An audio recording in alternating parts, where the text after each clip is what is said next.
this phrase. We've heard this verse. Come now, let's settle this, says the Lord. Though your sins are like scarlet, I will make them white as snow. Though they're red like crimson, I will make them white as wool. Has anyone ever heard that before? So many of us, if you've grown up in church, you've been around pastors, you've heard this message preached, you've heard folks quote it, you've heard people talk about it, they've used it for altar calls, all that stuff. Well, can I tell y'all rule 101 for Bible study? Read all the verses around it. Can I tell y'all how mad I got when I grew up, got grown, and read all the verses around it?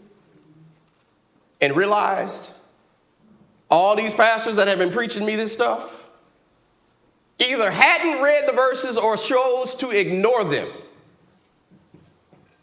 I'm going to read this one more time.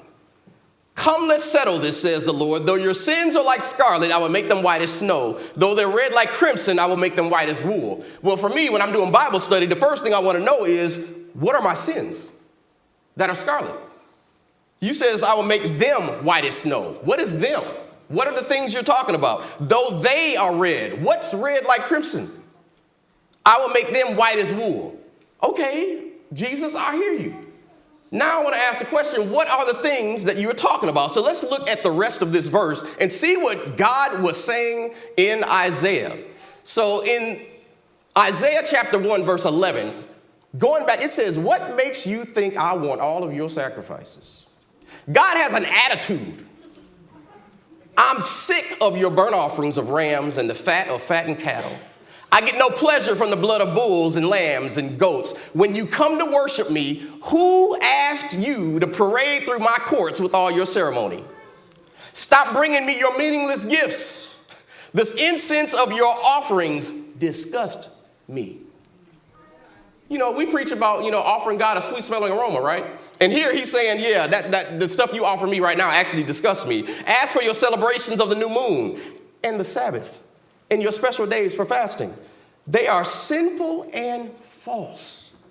I want no more of your pious meetings. I hate your new moon celebrations, your annual festivals. They are a burden to me. I can't stand them.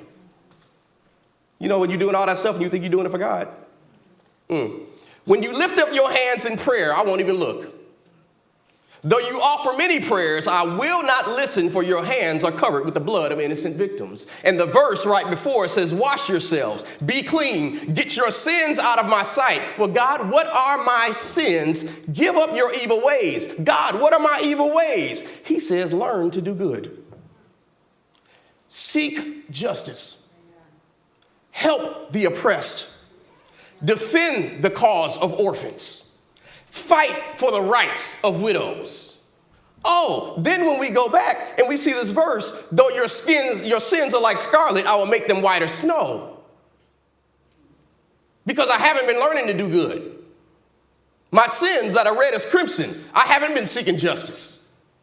Oh, I will make them white as wool. Because you know what you haven't been doing? Helping the oppressed. Defending the orphan. Protecting the widow. That scripture takes on a whole new connotation. People will sit here and look at me in my face and try to tell me the Bible does not talk about social justice. And I ask them, what Bible have you been reading? Seriously. Because people really want to argue with me, and I don't do arguments. I do facts. Show me in the Bible where it don't say that. Because I got a bunch of them to do. Oh, then I got folks, well, that's the Old Testament. That's the Old Testament. You know, we don't live, Pastor Jay, we don't live under the Old Testament no more. Oh, we don't. Oh, okay. Huh. Matthew 23 is in the New Testament, right? New Testament. Okay. Jesus, we all know Jesus. Everybody know Jesus? Jesus, from his lips. Matthew 23:23. What sorrow awaits you teachers of religious law and you Pharisees? Hypocrites! For you are careful to tithe even the tiniest income from your herb gardens, but you ignore the more important aspects of the law, justice, mercy, and faith. You should tithe, but check out what he says. Don't neglect the more important things. There's something more important than tithing? Now, y'all look, this ain't Pastor Jay's words, okay? This is Jesus. Don't neglect the more important things. Yes, you should tithe. Yes, you should be faithful to your church. Yes, you should be a giver. Yes, you should volunteer your time. That's wonderful. That's great. Religious figures do that everywhere. But I got news for you. We don't want to be a religious church. And I don't want to be a pastor of a religious church. I want to be a pastor of a church that Jesus says you care about the more important things, such as justice, mercy, and faith. That's why I do this wherever he opens the door. That's why I push people and challenge them to pay attention to what the full Bible tells us. Stop picking and choosing. It's something in there for every last one of us. So here's the thing. Our nonprofit and what we do in ministry, period. If you catch me and Pastor Sonia, these are the 5 points of our life that we care about. Things outside of this, I don't pay too much attention to. This is my life's calling. I'm going to do everything possible to learn how to treat people well. I ask questions. I try to spend time with folks. I try to figure out, how do you like to be spoken to? How do you like to be worked with? What works best for you if I've got a problem? Why? Because I want to learn how to do good by you. I'm committed to seeking justice. I want to see the right things happen to the right people, and I want to see the right things happen to the wrong people. When I speak of social justice, if you ever hear that term come out of my mouth, I am not speaking of equal outcomes. I'm speaking of equal access. Equal outcomes is based on how bad you want it. Equal outcomes is based on how hard you're willing to work. Equal outcomes is based on how much sleep are you willing to go without to get what you want.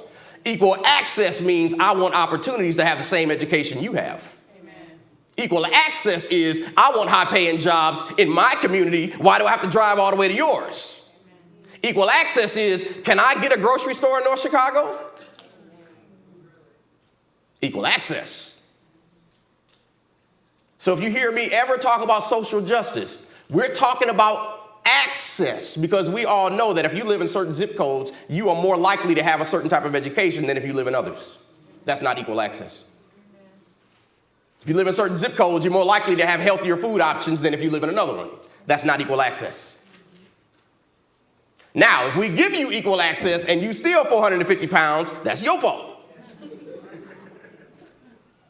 You're not expecting equal outcomes.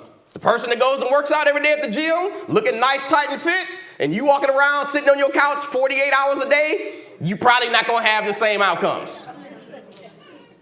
Make sense? Access. You both can go to the same gym that's 5 miles away from your house. Outcomes. He did it, you didn't. That's what social justice is. That's what it's supposed to be about. Not all this other stuff that they're throwing out here. And again, Satan is having a field day. So we look to help the oppressed.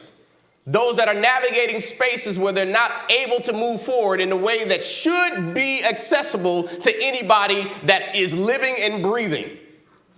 We want to defend those that can't defend themselves.